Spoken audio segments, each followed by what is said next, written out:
الحمد لله نحمده ونستعينه ونستغفره ونؤمن به ونتوكل عليه ونعوذ بالله من شرور أنفسنا ومن سيئات أعمالنا من يهده الله فلا مضل له ومن يضلل فلا هادي له ونشهد أن لا إله إلا الله وحده لا شريك له ونشهد أن سيدنا وسندنا وحبيبنا وطبيب قلوبنا وأولانا ومولانا محمدا عبده ورسوله الذي أرسله الله تعالى بالحق بشيرا ونذيرا وداعيا إلى الله بإذنه وسراجا وقمرا منيرا فقد قال الله سبحانه تعالى في كلامه المجيد وفي فرقانه الحميد أعوذ بالله من الشيطان الرجيم بسم الله الرحمن الرحيم في قلوبهم مرض فزادهم الله مرضا ولهم عذاب أليم وإذا قيل لهم لا تفسدوا في الأرض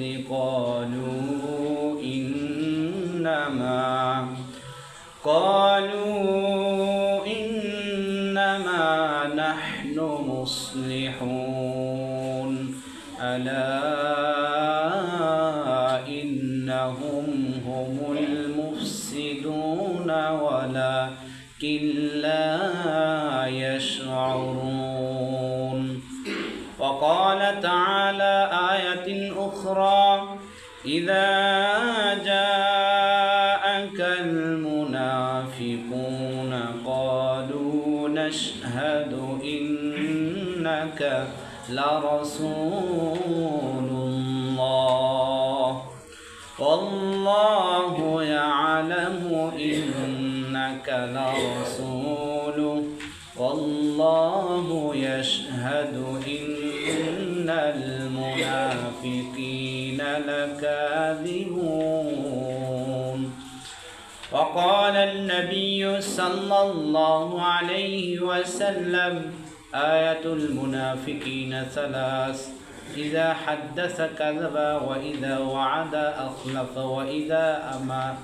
وإذا اؤتمن خان أو كما قال عليه الصلاة والسلام আলহামদুলিল্লাহ সকল প্রশংসা ওই আল্লাহ সুবহানাহু তাআলার জন্য যে আল্লাহ সুবহানাহু তাআলা আমাদেরকে প্রতিদিনের ন্যায় সুস্থ রেখে হায়াত দান করে আল্লাহ রাব্বুল আলামিন আমাদেরকে তেনার মনোনীত স্থান মনোনীত একটি হুকুম সালাতুল জুমার নামাজ আদায়ের উদ্দেশ্যে আমাকে আপনাকে যে আল্লাহ রাব্বুল আলামিন দয়া করে অনুগ্রহ করে নির্বাচন করে যাচাই করে সুস্থ রেখে আযানের ধ্বনি আমাদের কানে পৌঁছার সঙ্গে সঙ্গে যে আল্লাহর হুকুম পালনার্থে আমাদেরকে মসজিদে আসার মতন ও বসার কোরআন ও হাদিসের কিছু কথা শোনা ও বলার তৌফিক দান করলেন সে আল্লাহ সুবহানাহু তাআলার দরবারে সবাই শুকরিয়া জ্ঞাপন করে সকলে বলি আলহামদুলিল্লাহ। আর ওই মহামানবের প্রতি লক্ষ্য করে দরুদ ও সালাম যিনি সাইয়্যিদুল মুরসালিন খাতামুন নবিয়্যিন মুহাম্মদে মুস্তাফা সকলে করি সাল্লাল্লাহু আলাইহি ওয়াসাল্লাম। আল্লাহ সুবহানাহু তাআলার এমন একটি গ্রন্থ আল কোরআনুল কারীম, যে কোরআন দ্বারা নিজের ব্যক্তিগত জীবন থেকে নিয়ে পারিবারিক জীবন, সামাজিক জীবন, রাষ্ট্রীয় জীবন, সর্বক্ষেত্রে যদি আমি আপনি কোরআনকে ফলো করে যেতে পারি, তৎ অনুযায়ী আমল করে যেতে পারি, আল্লাহ রাব্বুল আলামিনের ফয়সালা, আল্লাহ পাকের থেকে ফয়সালা, হুদাল লিন্নাস ওয়া বাইয়িনাতিন মিনাল হুদা ওয়া আমিলুস সালিহাত ওয়া তাওয়াসাউ বিল হক ইল্লাল্লাযীনা আমানু ওয়া আমিলুস সালিহাত। আবার আল্লাহ তাআলা বলছেন, ইন্নাল্লাযীনা আমানু ওয়া আমিলুস সালিহাতি কানাত লাহুম জান্নাতুল ফিরদাউসি নুজুলা।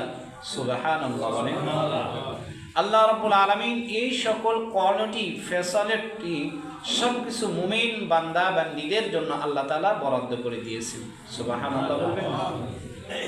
তো সেই গ্রন্থ আল কোরআনুল কারীমের সূরা বাকারার 10 থেকে 13 নং আয়াতে কারিমা তেলাওয়াত করেছি, আর সূরা মুনাফিকের 3টি আয়াতে কারিমা তেলাওয়াত করেছি। রাসূল সাল্লাল্লাহু আলাইহি সাল্লামের অসংখ্য অগণিত হাদিসের মধ্য হইতে প্রসিদ্ধ একটি হাদিস, বুখারী শরীফের 34 নং হাদিসের অংশ বিশেষ আপনাদের সম্মুখে পাঠ করিয়েছি। আল্লাহ পাক যদি আমাকে তৌফিক দান করেন, উক্ত দু আয়াত ও হাদিসকে সামনে রেখেই আমি আমার আলোচনা শেষ করব ইনশাআল্লাহ। দেখেন, আল্লাহ রাব্বুল আলামিন কত বড় দয়ালু, কত বড় ভালোবাসনেওয়ালা, রহম করনেওয়ালা। আমার আপনার ব্রেনে ধরে না, মস্তিষ্কে আসে না, বিবেকে নাড়া দেয় না যে আমরা যখন সারাদিন কাজকর্ম, বিভিন্ন কাজকর্মে ব্যস্ত থাকি, থাকার পর সন্ধ্যা হয়ে যাওয়ার পর নির্দিষ্ট টাইম পর্যন্ত আমি আমার ব্যবসা বা আমার কাজে নিয়োজিত থাকি। এরপরে আমাকে আমার গন্তব্যস্থলে যেতে হয়, সেটা আমার বাসায় বা বিভিন্ন যে জায়গায় আমি থাকি সেই জায়গায় আমার যেতে হয়। যাওয়ার পর সারা দিনের এই অক্লান্তি পরিশ্রমে করার পর আল্লাহ রাব্বুল আলামিনের যে একটা বিশেষ বড় নিয়ামত ঘুম, এই ঘুমটা আমার আল্লাহ রাব্বুল আলামিন বিনা টিকিটে, বিনা দরখাস্তে, বিনা মূল্যে আমাকে আপনাকে দান করেছেন। সুবহানাল্লাহ। আমি সারা রাত্র আল্লাহ তাআলার নাফরমানি করে গেলাম। ব্যবসা আমার জন্য বৈধ ছিল, ব্যবসার মধ্যে কিছু কাজ আমি করলাম যেগুলো ব্যবসার জন্য সমীচীন ছিল না, সেগুলোও আমি করলাম। এরপরেও আল্লাহ রাব্বুল আলামিন বলেন যে আমি তোমাকে ধরি না, তবে মনে করো না আমি ধরি না অর্থ এমনই নয় যে আমি তোমাকে কোনোদিনই ধরব না। তো আল্লাহ তাআলার বিশেষ একটা নিয়ামত ঘুম। সারা রাত্রি ঘুম পাড়ার পর যখন সুবহ সাদেক হয়ে যায়, ফজরের আজান আমার আপনার কানে আসে, আসার পরেও আমরা আর মসজিদে আসতে পারি না। আসতে পারি বলেন? সবাই বলেন আসতে পারি না। আসতে পারি না। এটা কি মুমিনের বৈশিষ্ট্য হতে পারে? না। শুধু আমরা মুমিনের বৈশিষ্ট্য মুমিন দাবি করলে হবে না। মুমিনের যেগুলো রীতিনীতি রয়েছে, বৈশিষ্ট্য রয়েছে, কার্যকলাপ রয়েছে, সেগুলো আমাকে আপনাকে লালন করতে হবে। এই সমস্ত বিষয় আদি যদি আমার জীবনে ধারণ না করতে পারি, আমার 3.5 হাত বডির ভিতরে যদি ধারণ না করতে পারি, তাহলে আমার মতো আপনাদের মতো দুঃখে দুঃখিত আর কে হবে, বিপদগ্রস্ত আর কে হবে। এই জন্য আল্লাহ রাব্বুল আলামিন মহাগ্রন্থ আল কোরআন দিয়েছেন শুধুমাত্র তেলাওয়াত করার জন্য নয়। কোরআন কি আসছে শুধু তেলাওয়াত করে নামাজ পড়বে, পড়াইবে এমন না, শিক্ষা দিবে এমন? শিক্ষা দিবে, কোরআন অনুযায়ী জীবন যাপন করবে। কোরআন অনুযায়ী কি করবে? সবাই বলেন কোরআন অনুযায়ী কি করবে? কোরআন আমি পড়লাম, কোরআন বলছে হারাম থেকে দূরে থাকো, কোরআন বলছে সুদ থেকে দূরে থাকো, কোরআন বলছে জেনা থেকে দূরে থাকো, কোরআন বলছে বিভেদ থেকে দূরে থাকো, কোরআন বলছে অন্যের অংশকে, অন্যের সম্পদকে নিজের ভিতর লালন করে নিও না। বর্তমানে আমি আর আপনি আমাদের সমাজে এরকম পরিস্থিতি আছে না নাই বলেন তো? আছে। তাহলে বোঝা গেল শুধু আমরা কোরআনকে পড়ার মধ্যে সীমাবদ্ধ রাখবো না, শুধু তেলাওয়াত করব, শিক্ষাদান করব, পাঠদান দেব এমন নয়। নিজের ব্যক্তিগত জীবন থেকে নিয়ে পারিবারিক জীবন, সামাজিক জীবন, রাষ্ট্রীয় জীবন, যখন রাষ্ট্রীয় কর্তৃপক্ষ থেকে কোরআন দ্বারা পরিচালিত হবে, সেই সমাজে আর কোনো প্রকারের দুর্নীতি থাকতে পারে? বলেন না। দুর্নীতি থাকতে পারে না, পারে না। তো আজকের আলোচনার মূল বিষয় গত সপ্তাহে যে আলোচনা ছিল সেটাই আছে, মুনাফিকদের আচরণ চরিত্র কেমন হবে। আজকে দ্বিতীয় পাঠ। গত সপ্তাহে আলোচনা করিয়েছিলাম সূরা বাকারার ৮ নং আয়াত থেকে ১০ নং আয়াতে কারিমা পর্যন্ত।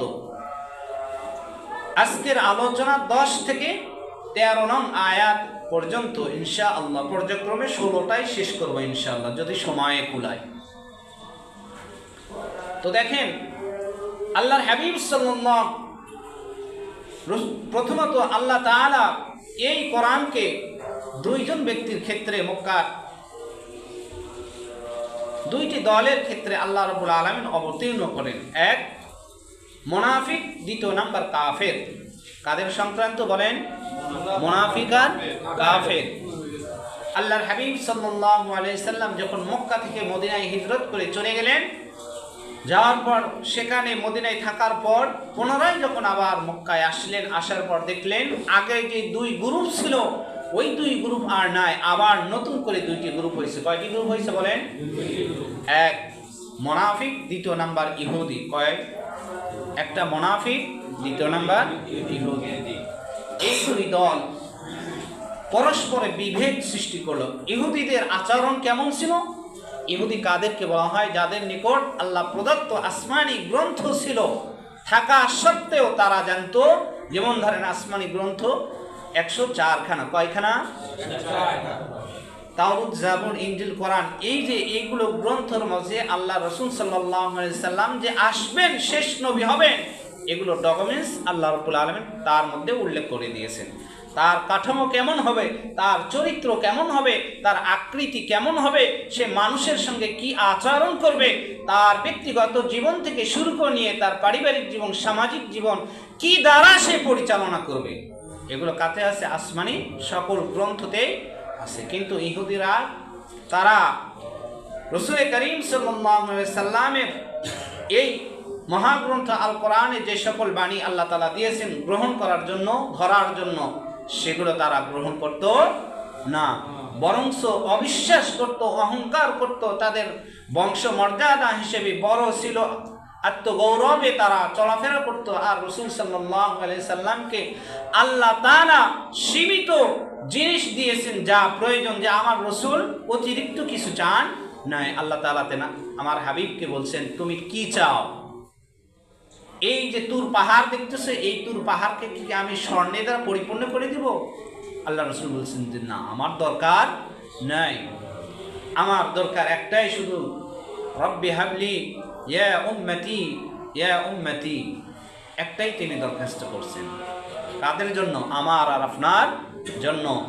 শেষ নিঃশ্বাস পরিত্যাগ হওয়ার আগ পর্যন্ত রাসূল করিম সাল্লাল্লাহু আলাইহি সাল্লাম নিজের জন্য কন্দন করে নাই, তেনার পরিবারের জন্য কন্দন করেন নাই, একমাত্র কন্দন করিয়েছেন উম্মতি মুহাম্মাদীদের জন্য। সেই নবীকে আজকে আমি আপনি সেই নবীকে আদর্শ হিসেবে নিজের 3.5 হাত বডির মধ্যে মানতে পারি না। তাহলে আজকের আলোচনার আলোচ্য বিষয় মুনাফিকের চরিত্র কেমন হবে, দ্বিতীয় পাঠ। সূরা বাকারা 10 নং থেকে 13 নং আয়াত আর সূরা মুনাফিকের 3টি আয়াতে কারিমা তেলাওয়াত করেছি, এর উপরই আলোচনা হবে ইনশাআল্লাহ। আল্লাহ সুবহানাহু ওয়া তাআলা সূরা মুনাফিকে ইরশাদ করেন, ইযা জাআকাল মুনাফিকুনা ক্বালু নাশহাদু ইন্নাকা লারাসূলুল্লাহ আল্লাহু ইয়ালামু ইন্নাকা লারাসূলুহু।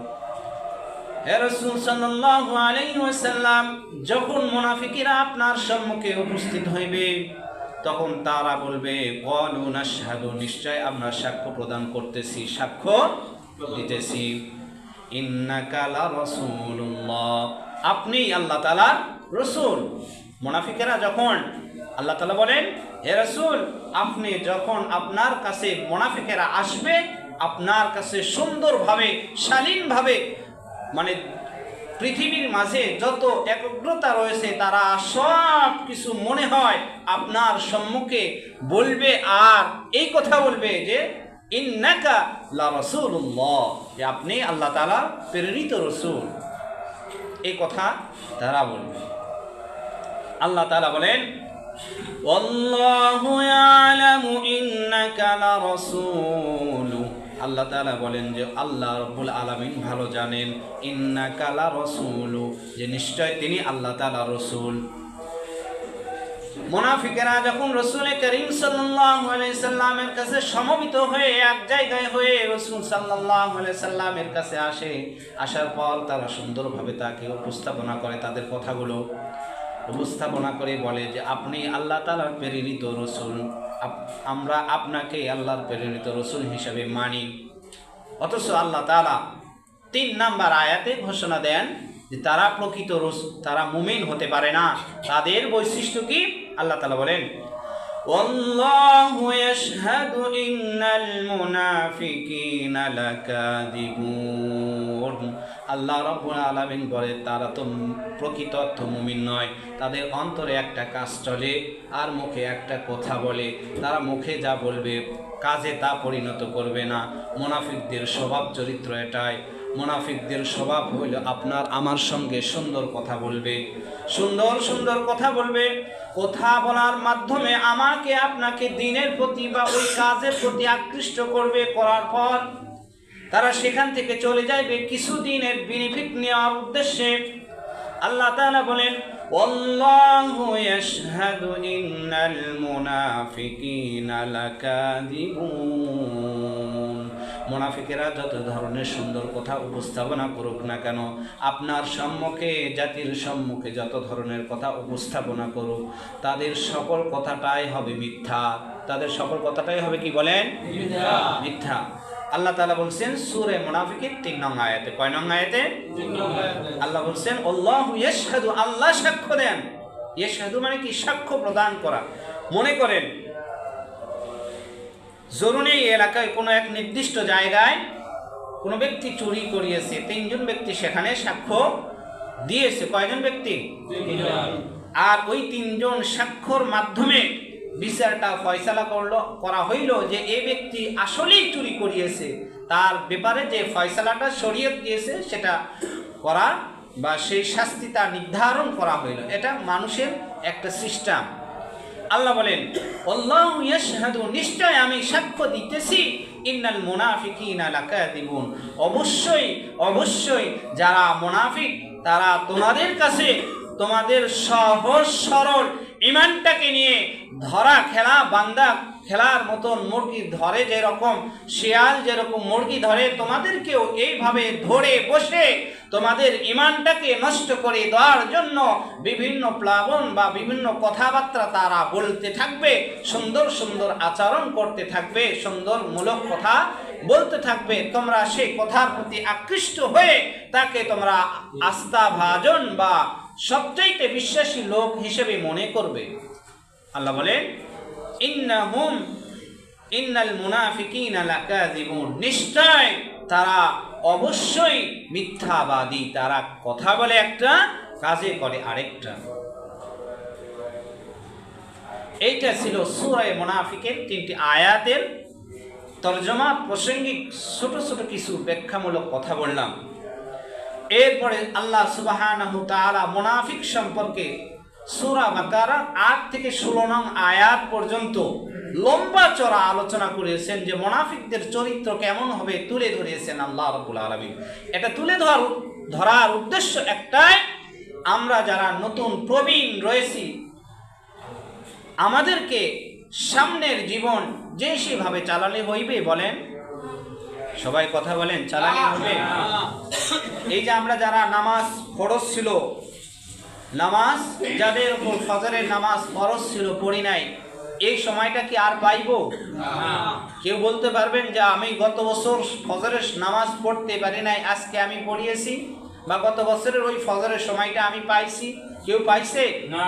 ইসলামের ইতিহাসে নাই, কোরআন হাদিসে নাই, আপনি পাবেনও না। তাহলে আল্লাহ তাআলা মুনাফিকদের চরিত্র সম্পর্কে সূরা বাকারায় আবারও বলেন, ফি কুলুবিহিম মারাদুন ফাযাদাহুমুল্লাহু মারাদা। আল্লাহ সুবহানাহু ওয়া তাআলা বলেন, ফি কুলুবিহিম মারাদুন, তাদের অন্তরে রয়েছে নেফাকি, রোগ, অসুস্থ, যা কিছুই আমরা বলি না কেন। একজন মানুষের মনের ভিতরে যত ধরনের শয়তানের ধোঁকা বা শয়তানের ওয়াসওয়াসা, খারাপ যে সকল মন্তব্য বাস করে, সকল কথা এখানে উল্লেখ করা হয়েছে। ফি কুলুবিহিম মারাদুন ফাযাদাহুমুল্লাহু মারাদা। যারা মুনাফিক হবে, মুনাফিকদের চরিত্র, তারা মুখে একটা বলবে, অন্তরে তাদের নেফাকি চলবে। তাদের অন্তরে কি চলবে? সবাই বলেন, নেফাকি চলবে। ফাযাদাহুমুল্লাহু মারাদা। তারা আপনাদের সম্মুখে সুন্দর কথা বলবে, তাদের নেফাক আছে মনে, কিন্তু আল্লাহ রাব্বুল আলামিন বলেন ফাযাদাহুমুল্লাহ, আল্লাহ আরো বৃদ্ধি করে দিবেন মারাদা, তাদের অন্তর্রোগ। তাদের অন্তর্রোগ আরো কি বৃদ্ধি করে দিবেন? কে? আল্লাহ। যারা মুসলমানদের, ইমানদারদের, সহজ সরল ইমানদারদের সরলতার সুযোগ নিয়ে তাদের ইমানকে নষ্ট করার চিন্তা ভাবনা করবে, ক্রিটিসাইজ মূলক কথা বলবে, যে কোনোভাবে অ্যাঙ্গেল করে কথা বলবে, সেই কথাগুলো যদি ইসলাম বিদ্বেষী হয়, কোরআন ও হাদিস বিদ্বেষী হয়, আর এটা যদি ওই ইমানদারের মনে বসে যায়, তাহলে সে মুনাফিক, সে মুনাফিক। আল্লাহ তাআলা বলেন, তার নেফাকিটা আমি তার মনের সেই কুমন্ত্রণা, কুচিন্তা, চেতনা আমি আল্লাহ রাব্বুল আলামিন আরো বৃদ্ধি করে দিই। বলুন না নাউযুবিল্লাহ। ফাযাদাহুমুল্লাহু মারাদা। আল্লাহ রাব্বুল আলামিন বলেন, তার মনের অন্তরের রোগগুলো আমি আরো বৃদ্ধি করে দিতে থাকি। আর কি? ওয়ালাহুম আযাবুন আলীম।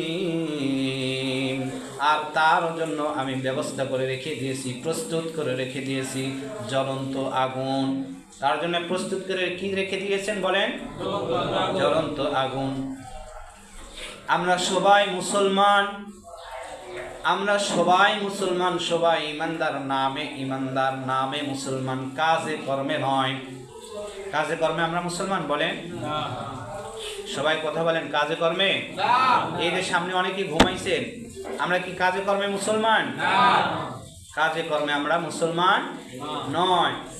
যতক্ষণ পর্যন্ত ওয়ামিলুস সলিহাত না করতে পারবো, কাজে কর্মে পরিণত না করতে পারবো, আমি মুমিন হতে পারি না, পরিপূর্ণ মুমিন হতে পারি না। পরিপূর্ণ মুমিন নয়, কখনো সে মুমিন হতে পারে না। ইন্নাল মুনাফিকিনা লাকাযিবুন আল্লাহু ইয়াশহাদু ইন্নাল মুনাফিকিনা লাকাযিবুন। সূরা মুনাফিকের 3 নং আয়াত। যারা আরবি পড়তে জানেন, বাসায় বসে থেকে তরজমা মিলে নিয়ে আমলে পরিণত করবেন না, আমলের ভিতরে নিয়ে আসবেন না, প্র্যাকটিক্যালে পরিণত করবেন না। আপনি মুসলমান হিসেবে দাবি করবেন, আপনি ইমানদার হিসেবে দাবি করবেন, শুধু মুখে স্বীকৃতি জানানো হবে, অন্তরে স্বীকৃতি জানানো হবে না, আমলে পরিণত করা হবে না। এটা মুমিন হতে পারে না, এটা মুমিন হতে পারে না, মুসলিম হতে পারে না, সে মুনাফিক নাম্বার 1। ইসলামের সবচেয়ে বেশি ক্ষতি করিয়েছে কে বলেন? মুনাফিক। বর্তমান জামানায় আমাদের সম্মুখে দেখা যায় মুনাফিক মার্কা লোক, অসংখ্য লোক। তাদের পিছনে আমরা ঘুরে ঘুরে আমাদের আমলগুলোকে নষ্ট করে দিচ্ছি, আমাদের ঈমানত্বকে নষ্ট করে দিচ্ছি, আমাদের বিশ্বাসতা যেটা ছিল আল্লাহ প্রদত্ত বিশ্বাসতা, সেই বিশ্বাসতাকে নষ্ট করে দিচ্ছি ওই বেঈমানদের পিছনে ঘোরার কারণে। কাদের পিছনে বলেন? ওই বেঈমানদের পিছনে ঘোরাঘুরি করার কারণে। আল্লাহ তাআলা এই আয়াতের প্রসঙ্গে ব্যাখ্যামূলক বলেন, তাফসীরে ইবনে কাসীরের মধ্যে আল্লাহ রাব্বুল আলামিন বলেন, ফি কুলুবিহিম মারাদুন ফাযাদাহুমুল্লাহু মারাদা। মুনাফিক যারা হবে, তারা রাষ্ট্রীয় ক্ষমতাকে লালন করার জন্য, রাষ্ট্রীয় ক্ষমতাকে নিজের কাছে নেওয়ার জন্য, যত ধরনের কৌশল করা দরকার সকল কৌশল তারা অবলম্বন করবে। যদি কোনো মুমিন, অসহায় মুমিন ইমানদার মানুষকে যদি খুন করার প্রয়োজন হয় তারপরেও তাকে খুন করবে, তারপরেও তারা ক্ষমতার মসনদে বসতে চায়। এটা কাদের স্বভাব বলেন? কাদের স্বভাব? সে যত বড়ই যে ধরনের লোক হোক না কেন দেখার কোন সময় নাই। কোরআন বলছেন সূরা বাকারার 10 নং আয়াত, সূরা বাকারা তাফসীর খুলেন ইবনে কাসির, দেখেন কি লেখা আছে সেখানে। আল্লাহ কি বলছেন, মুহাদ্দিসিনগণ কি বলছেন, তাফসীর কারকগণ কি বলছেন।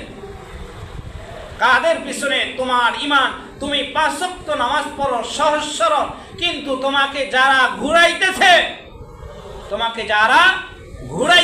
তোমার এই সরলতা ঈমান নিয়ে তারা কুফরিমূলক কথা, কুফরিমূলক বাত এগুলো তোমাকে শিক্ষা দিচ্ছে, সেই কথা নিয়ে তুমি নাড়াচাড়া করতেছো, তোমার ঈমান নষ্ট হয়ে যাচ্ছে। আরো অন্য ঈমানদার যারা সহজ সরল রয়েছে তাদের ঈমানকে তুমি নষ্ট করার চিন্তা ভাবনা করতেছো।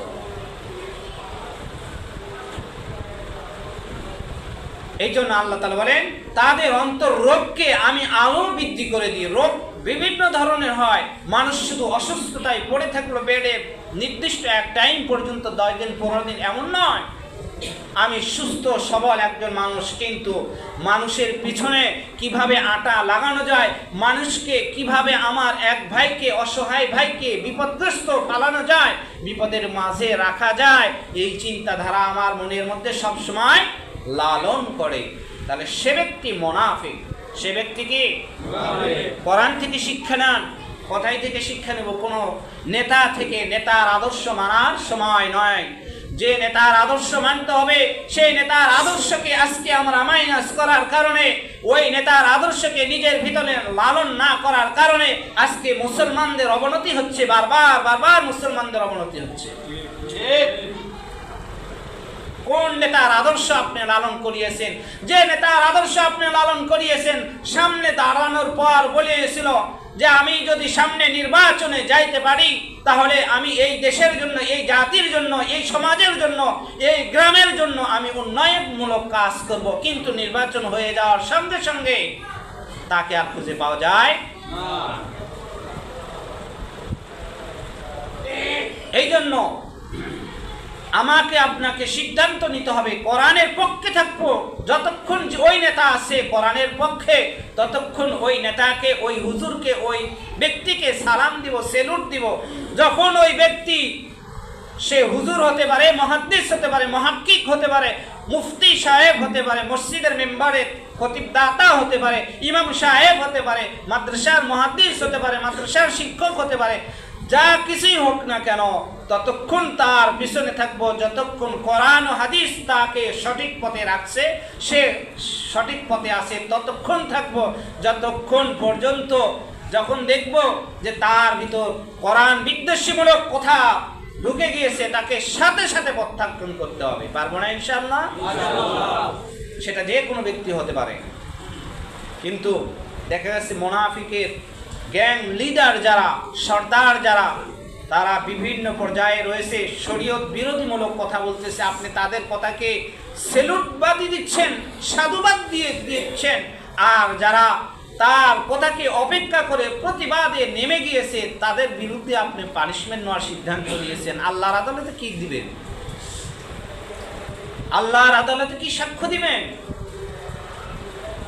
আল্লাহ যদি ধরে বসে এই ব্যক্তি আমার বিদ্বেষী, আমার শান নিয়ে বিদ্বেষীমূলক কথা বলিয়েছে, কিন্তু তুমি জনসাধারণের মাঝে একজন নিম্নতম ইমানদার ছিলে, তোমার আমল ছিল সুন্দর পরিপাটি, কিন্তু আমার কাছে সেইগুলো আমল আজকে গ্রহণযোগ্য নয় কেন? বান্দা প্রশ্ন করবে কেন? আল্লাহ রাব্বুল আলামিন বলবেন তোমার আমল আমার কাছে এই জন্যই গ্রহণ নয়, তুমি যে জাতির পিছনে, যাদের পিছনে ছুটতে, তারা তুমি জানতে, বুঝতে, শুনতে, সব কিছুই দেখতে যে আল্লাহ বিদ্বেষীমূলক কথা হইতেছে, আল্লাহ বিদ্বেষীমূলক কথা বলার নির্দেশ দিতেছে, আর আমি সেই নির্দেশগুলো পালন করতেছি। সুতরাং আমার শান নিয়ে যারা টানা হেঁচড়া করবে, তাদের যত আমলই সুন্দর হোক তারা পাবে না, পার পাবে না। এই জন্য আল্লাহ তাআলা বলে মানুষের অন্তরে যে বেধি রয়েছে এই বেধিটা আল্লাহ রাব্বুল আলামিন আরো দ্বিগুণ করে দেন। কি করে দেন? দ্বিগুণ করে দেন, বৃদ্ধি করে দেন। আর ওই সকল মুনাফিকদের জন্য আল্লাহ রাব্বুল আলামিন প্রস্তুত করে রেখে দিয়েছেন, সেটা বলেন ওয়ালাহুম আযাবুন আলীম। আর যারা মুনাফিক তাদের জন্য আমি প্রস্তুত করে রেখে দিয়েছি কঠিনতম যন্ত্রণাদায়ক শাস্তি, যেখানে শুধু শাস্তিই হবে। এটা কাউকে উদ্দেশ্য করে নয়, সামঞ্জস্য। যদি মানুষের সিস্টেম এমন হয়, উদাহরণ হিসেবে বলতেছি, মানুষের স্রষ্টার সৃষ্টি হিসেবে তার পজিশনটা ঠিক রাখার জন্য, তার জাতিকে ঠিক রাখার জন্য, তার দলকে ঠিক রাখার জন্য, তার ক্ষমতাকে ঠিক রাখার জন্য যদি আয়নাঘর সেট করা হয়, আর সেখানে যদি কোনো নিরাপদ মানুষকে সেই জায়গায় নিয়ে যেয়ে অন্যায় অত্যাচার সব সময় করা হয়, কিন্তু যে সকল ব্যক্তি আল্লাহ এবং তার রাসূল সাল্লাল্লাহু আলাইহি সাল্লামের বিদ্বেষী চারণমূলক কথা সর্বসময় বলে যাওয়ার নির্দেশ দেয়, যে সকল জাতি, যে সকল উম্মতদেরকে যারা তার পিছনে ছোটে, তাদেরকে আল্লাহ তাআলা কি ব্যবহার করবেন বলেন তো? কোনো সময় আমরা চিন্তা করিয়েছি? চিন্তা করি নাই। এটা মানুষের স্বার্থে আমরা বিচার করলাম। আল্লাহ তাআলার কি মানুষের সাথে বান্দা আমার আপনার সঙ্গে কোন স্বার্থ রয়েছে? থাকতে পারে? স্বার্থ আল্লাহ তাআলার সঙ্গে আমাদের কি স্বার্থ আছে বলেন? কিছুই স্বার্থ নাই। আমাদের স্বার্থ তার সঙ্গে নিয়োজিত রয়েছে যে আমরা তার ইবাদত করব, তার বন্দেগী করব, তার নাফরমানি করব না, তার গোলামি করব, তার দাসত্বগিরি করব, আর এরই মাধ্যমে আল্লাহ তাআলা যেন সন্তুষ্টি হয়, আল্লাহর দেখা যেন আমরা পাই।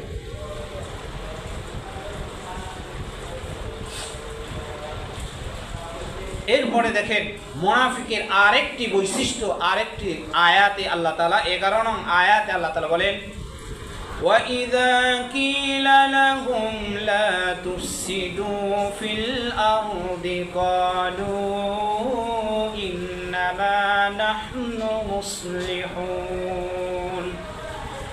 আর যারা মুনাফিক তারা পরস্পরে যখন কথাবার্তা বলা হয়, তাদেরকে যখন বলা হয় লা তুফসিদু ফিল আরদ, তোমরা জমিনেতে বিভেদ সৃষ্টি করিও না, ফাসাদ সৃষ্টি করিও না, হানাহানি সৃষ্টি করিও না, ফিতনা সৃষ্টি করিও না। বর্তমানে আমাদের সমাজে ফিতনা কম না বেশি বলেন তো? এই যে সামনে প্রথম দ্বিতীয় তৃতীয় এই 3 কাতার বলেন তো, বর্তমানে আমাদের সমাজে ফিতনা কম না বেশি? এই যে যারা ঘুমাইছেন তারা বলেন তো, ফিতনা কম না বেশি? বেশি। আল্লাহ তাআলা বলেছেন যারা ঈমানদার হবে তাদেরকে যখন বলা হয়, মুনাফিক মার্কা ঈমানদার যারা, তাদেরকে যখন বলা হয় যে তোমরা জমিনেতে ফিতনা করিও না, বিভাদ সৃষ্টি করিও না, দ্বিধাদ্বন্দ্বের মধ্যে লিপ্ত থাকিও না, তখন তারা বলে কি ক্বালু ইন্নামা নাহনু মুসলিহুন। তখন তারা বলে যে আমরা যে সমস্ত কাজকর্ম করতেছি বা করে যাচ্ছি, যা আমরা যাদেরকে এই দিকে আহ্বান করতেছি, এই কাজ করার আহ্বান করতেছি, নির্দেশ দিয়ে যাচ্ছি, জারি দিয়ে যাচ্ছি, এই কাজটা অবশ্যই নেকজনক।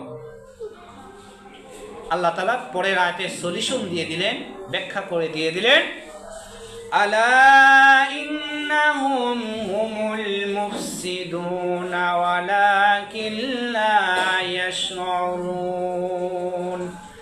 আল্লাহ তাআলা বলেন যে তারা মুনাফিকেরা সুন্দর সুন্দর কথা বলতেছে, তাদের এই কথা শোনার সময় নাই। তাদেরকে যখন বলা হইবে তোমরা জমিনেতে ফিতনা ফাসাদ করিও না, হানাহানি করিও না, কাটাকাটি করিও না, তখন তারা বলে যে আমরা জমিনেতে যে কাজকর্ম করতেছি এটা হচ্ছে সঠিক, একজনকে অন্যায়ভাবে হত্যা করতেছি এটাই তাদের সঠিক। এটা কাদের স্বভাব বলেন? সবাই বলেন কাদের স্বভাব? মুনাফিকের স্বভাব। আল্লাহ তাআলা পরের আয়াতে বলেন আলা ইন্নাহুম হুমুল মুফসিদুনা খবরদার, নিশ্চয় তারা হবে ফাসাদকারী, নিশ্চয় তারা ফাসাদকারী, বিভেদ সৃষ্টিকারী, মারামারি হানাহানি করনেওয়ালা। ওয়ালাকিন লা ইয়াশউরুন, কিন্তু তাদের কোনো প্রকারের উপলব্ধিও হবে না, কোনো সূচনাও হবে না। ওই যে যেটা বললাম, তাদের ক্ষমতা চাই। তাদের কি চাই বলেন? ক্ষমতা চাই। এটা মুনাফিকদের বৈশিষ্ট্য ছিল।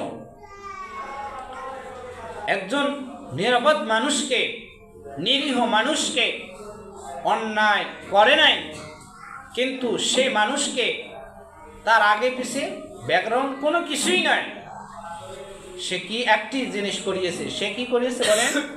একটি জিনিস। সবাই কথা বলেন, কি করিয়েছেন? সেটা কোরআন ও হাদিসের পক্ষে ছিল। কথাই ছিল কোরআন ও হাদিসের পক্ষে থাকার কারণে তাকে গুলিবিদ্ধ করে আজকে দুনিয়ার থেকে বিয়োগ বরণ করে দিয়েছে। কারা দিয়েছে?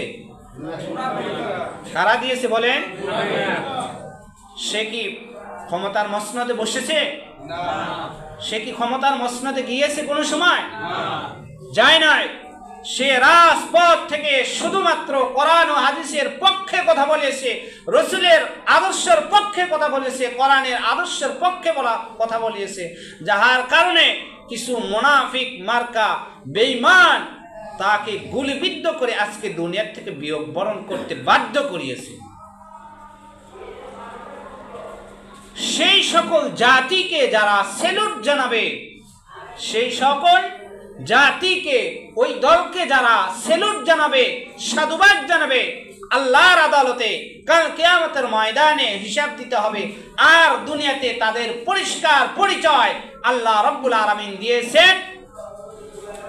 ওয়া ইযা কিলা লাহুম, যখন তাদেরকে বলা হইবে লা তুফসিদু ফিল আরদ, জমিতে ফিতনা ফাসাদ করিও না, বিভেদ সৃষ্টি করিও না, মারামারি হানাহানি করিও না, ক্বালু ইন্নামা নাহনু মুসলিহুন, তখন তারা কি বলবে? যে এটাই আমাদের ভালো কাজ, এটাই আমাদের সবচাইতে গ্রহণীয় কাজ।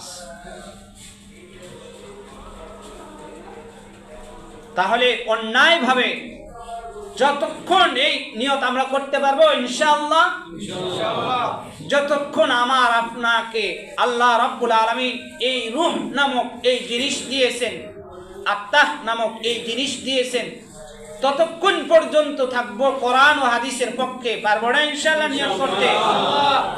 যতক্ষণ পর্যন্ত কোরআন ও হাদিসের পক্ষে আপনি আমি থাকবো, আল্লাহ তাআলা বিপদ আপদ দিবেন। বিপদ আপদগুলো বিভিন্নভাবে বিপদ আসবে, কিন্তু মুসলমান কখনো পিছপা হবে না, মুসলমান কখনো নিষ্পীড়িত হবে না। আল্লাহ তাআলা বলেন, আলা ইন্নাহুম হুমুল মুফসিদুনা ওয়ালাকিন লা ইয়াশউরুন, যারা মুনাফিক খবরদার, তাদের যে সকল আচরণ তারা বলিয়েছে ওই সকল আচরণ তাদের থাকবেই। তারা মারামারি হানাহানি কাটাকাটি ফিতনা ফাসাদ সর্ব অবস্থায় করে যাবে। ক্ষমতার লোভের কারণে তারা একজন মুমিনকে, ইমানদারকে কোরআন ও হাদিসের পক্ষে থাকা সত্ত্বেও তাকে অন্যায়ভাবে হত্যা করবে, যে কোনোভাবে হত্যা করবে। ওয়ালাকিন লা ইয়াশউরুন, তারা তা অনুশোচনা করতে পারবে না। এরপর আল্লাহ সুবহানাহু ওয়া তাআলা আবারও মুনাফিকদের স্বভাব ও চরিত্র সম্পর্কে অন্য এক সূরা তাওবায় 124 থেকে 125 নং আয়াতে আল্লাহ তাআলা একই কথা তুলে ধরিয়েছেন। দেখেন, মুনাফিকদের স্বভাব চরিত্র আরো কিছু আছে। মুনাফিকদের বৈশিষ্ট্য, তারা বিশ্বাস করবে এক, মুখে বিশ্বাস করবে এক, কিন্তু তাদের কাজটা পৃথক হবে। তারা যদি বলে আজকে আমরা এই কাজ করব, কিন্তু পরক্ষণে যে দেখবেন কোনো ক্রমে সেই কাজে আর নাই। যখন তাদেরকে সেই কাজের জন্য ডাকা হবে, তখন আর তারা সেই কাজের জন্য আসবে না। এটা হবে মুনাফিকদের আরেকটি বৈশিষ্ট্য। মুনাফিকদের স্বভাব হবে একরকম, কিন্তু স্বভাবের কাজ যেগুলো হবে সেগুলো হবে পৃথক। তাহলে মুনাফিকদের স্বভাব পৃথক পৃথক হবে। মুখে যা বলবে বাস্তবে তা হবে না। তারা বিশ্বাস, তাদের বিশ্বাস যা হবে সেই বিশ্বাসে পৃথক তারা কাজ করবে। তাদের সকাল একরকম হবে, বিকাল আরেক রকম হইবে, তাদের সন্ধ্যা একরকম হইবে, তাদের রাত্রি আরেক রকম হইবে। এটা মুনাফিকদের স্বভাব। আল্লাহ সুবহানাহু ওয়া তাআলা সূরা তাওবা 124 নং ও 125 নং আয়াতে বলেন, فَأَمَّا الَّذِينَ آمَنُوا فَزَادَتْهُمْ إِيمَانًا وَهُمْ يَسْتَبْشِرُونَ। এখানে আল্লাহ রাব্বুল আলামিন মুমিনদের কথা বলে দিয়েছেন, প্রকৃত যারা মুমিন ঈমানদার তাদের কথা বলছেন। فَأَمَّا الَّذِينَ آمَنُوا, অতঃপর যারা ঈমানদার হইবে, ঈমান নিয়ে আসবে আল্লাহ তাআলার পথে, আল্লাহর উপরে, আল্লাহর পথের উপরে, আল্লাহ যে কাজ করতে বলিয়েছেন সেই কাজের উপর তারা অটল অবিচল থাকবে। ফাযাদাতুহুম ঈমানা, ফাযাদাতুহুম, আল্লাহ রাব্বুল আলামিন তাদেরকে বৃদ্ধি করে দিবেন, ঈমানা, তাদের ঈমানত্বকে। সুবহানাল্লাহ বলবেন না? মনে করেন একজন ঈমানদার এখানে জুমার নামাজ পড়ার জন্য আসছে, জুমার নামাজ ইখলাসের সহিত আল্লাহ তাআলার জন্যই, একমাত্র কার জন্যই? আল্লাহ তাআলার জন্যই পড়ার জন্য আসছে, তার হুকুম পালন করার জন্যই আসছে। পড়ে যাওয়ার পর আল্লাহ তাআলা বলেন ফাযাদাতুহুম ঈমানা, ওই ব্যক্তিকে আল্লাহ রাব্বুল আলামিন আসরের নামাজ পড়ার আবার তৌফিক দান করবেন। সুবহানাল্লাহ। তাহলে ঈমানের স্তর অনেক, ঈমানের স্তর কি অনেক। ফাযাদাতুহুম ঈমানা, আল্লাহ রাব্বুল আলামিন বলেন তাদের ঈমানের স্তরগুলো আরো বৃদ্ধি করে দিই। একের পর এক ভালো কাজ সে যদি করতে চায় তাকে আমি সুযোগ দিয়ে দিই। সুবহানাল্লাহ। দেখা গেছে যদি একজন মানুষ ফজরের নামাজ পড়ে, আল্লাহ রাব্বুল আলামিন তাকে আবার জোহরের জন্য প্রস্তুতি করে রেখে দেন। যারা প্রকৃত অর্থে ঈমানদার, নিজে ঈমানদার হিসেবে দাবি করে, নিজে প্রকৃত অর্থ মুসলমান হিসেবে দাবি করে, তাহলে সেই ব্যক্তিকে লক্ষ্য করলে দেখা যায় যখন সে ফজরের নামাজ আদায় করে যায়, আদায় করে যাওয়ার পর পুনরায় আবার জোহরের নামাজ আদায় করার জন্য প্রস্তুতি গ্রহণ করে 1 ঘন্টা আগে থেকে, আধা ঘন্টা আগে থেকে। আর যারা ঈমানদার নয়, নামাজ পড়ে না, নামাজের কাছেও আসে না, আল্লাহর বিধান পালন করে না, তারা 1 ওয়াক্ত নামাজের জন্য প্রস্তুতি গ্রহণ করে না। এটা কার কথা? কোরআনের কথা। পরের আয়াতে আসতেছে ফাযাদাতুহুম ঈমানা, আল্লাহ রাব্বুল আলামিন বলেন সে একজন ব্যক্তিকে, অসহায় ব্যক্তিকে, বস্ত্রহীন ব্যক্তিকে, অন্নদাতাহীন ব্যক্তিকে সে অন্ন দিয়েছে, খাবার দিয়েছে, বস্ত্র যার নাই তাকে কিছু পোশাক আদি, উত্তম পোশাক আদি সে দিয়েছে। এটা ভালো কাজ। যখন আরো ব্যক্তি তার সম্মুখে আসবে, আল্লাহ রাব্বুল আলামিন বলেন ফাযাদাতুহুম ঈমানা, তাকে আমি আরো যদি তার সামর্থ্য থাকে, সে যদি করতে চায়, আল্লাহ রাব্বুল আলামিন বলেন আমি তাকে আরো করার, সৎ কাজ করার সুযোগ দিই। সুবহানাল্লাহ বলবেন না? ওয়াহুম ইস্তাবশিরুন, আল্লাহ রাব্বুল আলামিন বলেন এটা তাদের জন্য সুসংবাদ যে আমি কোনো মুমিন বান্দা যদি ভালো কাজ করতে চায়, আমি তাকে ভালো কাজ করার সুযোগ দিই এবং তার ভালো কাজের বিনিময়ে আমি তাকে আরো 10টা ভালো কাজ করার ক্ষমতা দান করি। যখন কোনো বান্দা 10টা ভালো কাজ করে, ওই বান্দাকে আমি আরো 10টি ভালো কাজ করার সুযোগ দান করি। বলেন না সুবহানাল্লাহ। যদি কোনো ব্যক্তি 5 ওয়াক্ত নামাজ পড়ে, আল্লাহ রাব্বুল আলামিনের কাছে যদি ইচ্ছা করে আমি এবছর বাইতুল্লাহ তওয়াফ করব, আল্লাহ বলেন ওই ব্যক্তিকে আমি বাইতুল্লাহ তওয়াফ করার যত যোগ্যতা যা কিছু লাগে আল্লাহ রাব্বুল আলামিন বলেন আমি তাকে দিয়ে দিই। সুবহানাল্লাহ। এরপরে 2 নম্বর আয়াতে আল্লাহ রাব্বুল আলামিন বলেন ওয়া আম্মাল্লাযীনা ফী কুলুবিহিম মারাদুন ফাযাদাতুহুম রিজসান ইলা রিজসিহিম ওয়া আম্মাল্লাযীনা ফী কুলুবিহিম, আর যারা মুনাফিক তাদের অন্তরে থাকবে নেফাকি অসুস্থ।